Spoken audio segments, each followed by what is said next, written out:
এখন আমরা আছি ইমিগ্রেশন এরিয়া। বিমান থেকে নামার পরে সোজা এখানে এসে লাইন ধরতে হয়।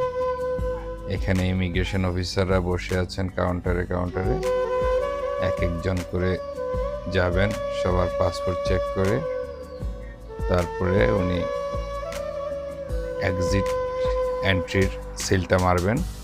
সিল মারার পরে আমাদের যেতে হবে ব্যাগেজ এরিয়া, যেখান থেকে আমরা আমাদের ব্যাগেজ বুঝে পাবো।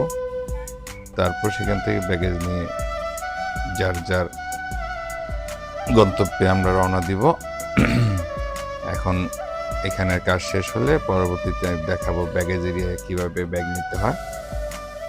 পরবর্তী ভিডিওগুলো দেখার জন্য আমার চ্যানেলটা ফলো দিয়ে রাখবেন। বেশি বেশি লাইক, শেয়ার, কমেন্টস করবেন যারা কখনো